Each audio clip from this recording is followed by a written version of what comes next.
So I've been asked a question recently on YouTube from Basil and he wanted to know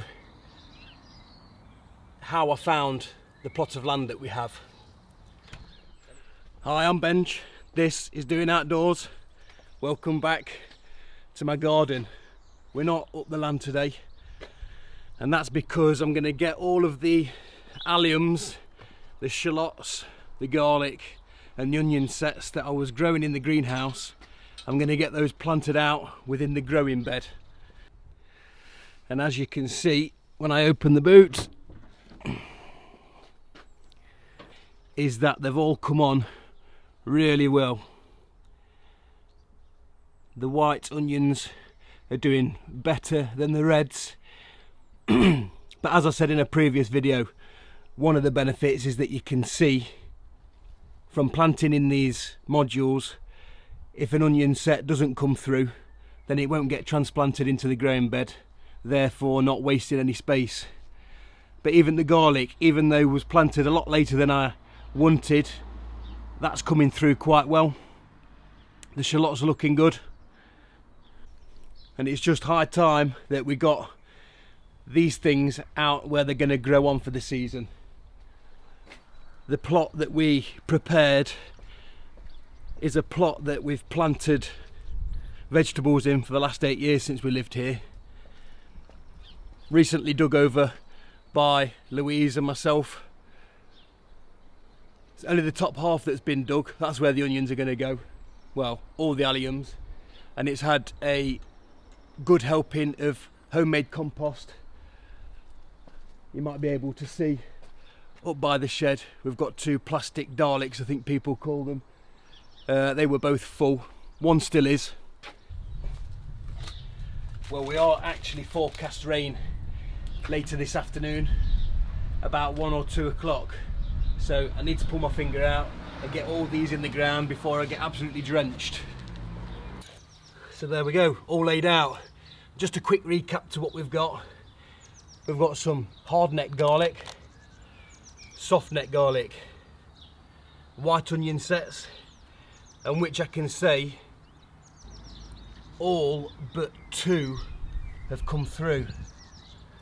In fact, there's one here that hasn't got a green shoot, but it has put down roots, so there's still hope for that. And you compare that to the red onions. We had half as many sets in the pack for the same price, but we are missing, I think, half a dozen, maybe as many as 10. And then we've got the white shallots and the red shallots. They're all looking really good. Some of these probably could have done with being put out a week or so ago, but because of weather and other time constraints, they haven't. So we're getting them out now. Better late than never. So I'm just going to show you where I'm making my compost in the garden. We've got green garlic here. This is its new spot for this year because it was sat next to this black one, and you can see all I did was lift it off of the compost that was inside so that we could get easy access to shovel that onto the growing bed. The majority is quite nicely broken down compost. Because we have guinea pigs in the garden, the waste from the guinea pigs, sawdust, their droppings, that's come on here. Also, when we keep chickens, the young birds in this brooder hut, when that's cleaned out, that's also come on here. So there's been a lot of animal manure, sawdust and the like, and a lot of grass clippings. All the grass clippings that I take off this lawn or anywhere in the garden go into one of these 2 Daleks, and that's what makes a small amount of compost, just enough to enrich this growing bed.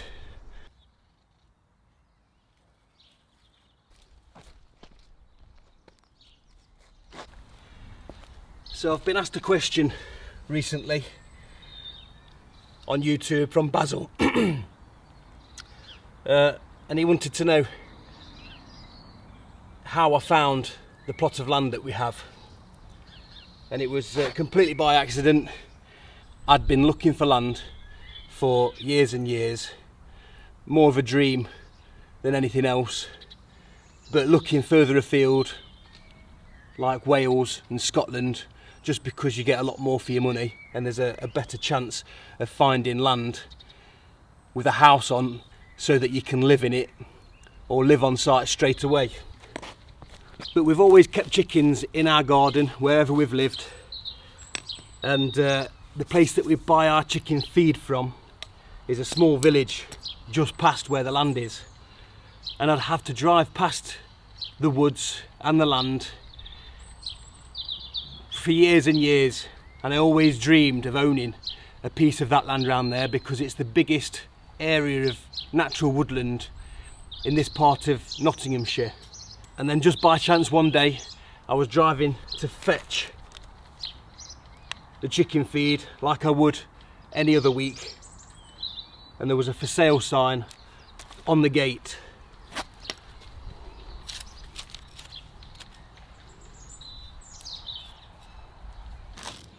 And the sign read 13 acres or thereabouts of woodland and amenity land. So my first thing to do was to call the estate agent to see if it was still available firstly, and they told me it was still available, but it was now going to sealed bids, because the story had it that it went on the market. It actually first went on the market 3 months prior to me noticing, and apparently it got the asking price 10 times over. So they decided to withdraw the sale and put it back on the market for sealed bids. And when I'd noticed, there was only 4 days remaining for the sealed bids to be received by the estate agent. So as you can imagine, it was action stations. I actually viewed the land the first day. You could just help yourself, take a walk round. And what's funny is, a couple of months previous, I was having a chat with my dad, and he asked, how many acres do I think I'd need to be self-sufficient? And my answer to him was about 10 acres, roughly split, half woodland and half pasture. So you can imagine that when this plot came up, 13 acres, roughly split, half woodland and half pasture, it was the ideal piece of ground that I'd always dreamed of, and it was in a location not far from where I grew up. So I had to pull out all the stops to try and make this thing work. So then it was time to try and raise the funds. I didn't have enough money by myself. As I said, this land came completely by surprise and not at the best time for me financially, but because it was so perfect and in a really good location, I had to try really hard to make it work. So it was a case of calling round all friends and family and begging, borrowing or stealing what I could. I had learnt from another person viewing the land at the same time I did, a day later. They told me that when it originally went on the market, it went on for 85,000. But like I said, it received offers for the asking price 10 times over. But because I'd been looking at land on and off for the last 10 years, I knew that the average price for land is about £10,000 per acre, and that sometimes small parcels of woodland will fetch even more than that.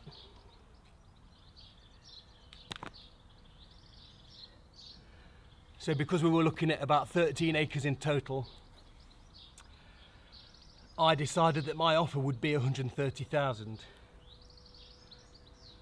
My dad, on the other hand, thought that because of its location and its makeup, it would go for a lot more. He thought maybe 200,000. And because you're going in on sealed bids, you only get one shot. So I did some research on how to get ahead whilst in the sealed bid situation, and when I'd one piece of advice that I took was write a letter to the seller explaining who you are, what you plan to do with the land, because if you say that you're not a developer, they might look favourably in you having it, even if you're not the highest bid. So that's what we did. I wrote a letter, I put the offer in for 130, and we were successful. And when I asked the estate agent, have I paid too much or was I the highest bidder, the only bit of advice he could give me was that it was the letter that swayed the decision to give us the piece of land. So that was it. The offer had been accepted, which was great news.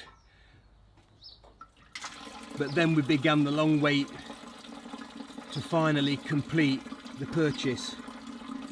And in fact, it wasn't that long. It was just over 3 months. But as you can imagine, with anything that you really want, any amount of time is too long. But we got there. We finally completed on the 26th of February 2021, and that's when the real work had to begin.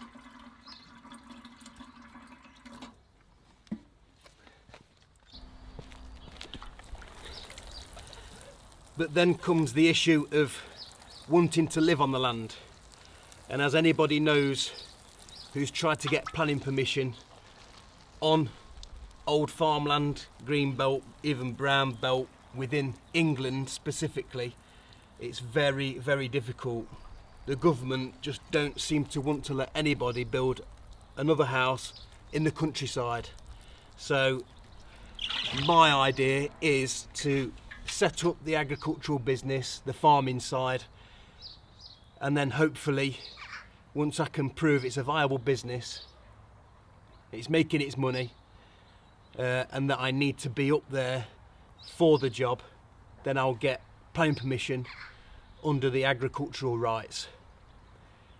If we didn't have the children though, I'd be very tempted to just move straight up there and see how it goes. But because we have the children, I feel like we need to offer them a certain amount of security and stability. And as it's only 6 minutes down the road from where I'm living here, it's not too hard at the minute. Although ideally, if I could sell this place, build something up there for the fraction of the cost, then I'd be quids in and living a real good life. There are, however, a couple of other avenues that I want to explore to try and get planning permission up on the land. One of those in particular is that the brick building that's on there, that's been there, I think, since the 1940s. Although it's not very big, if I can get planning permission to convert that into a dwelling and extend it slightly, that will at least give me a foothold on the land. But as for planting out my onions and my garlic, I think I'm going to go inside and get a coat because the rain's come sooner than expected. It wasn't due to about 1-2 o'clock. It is only 11 o'clock and I'm getting wet. The camera's getting wet. So I'm going to get my coat on. I'll try and crack on a little bit more. But as always, thanks for watching. If you're interested in my journey or you're trying to become self-sufficient yourself, please subscribe. There's going to be loads more content coming up surrounding this subject. And if you've already subscribed, thanks again, and I'll see you next time.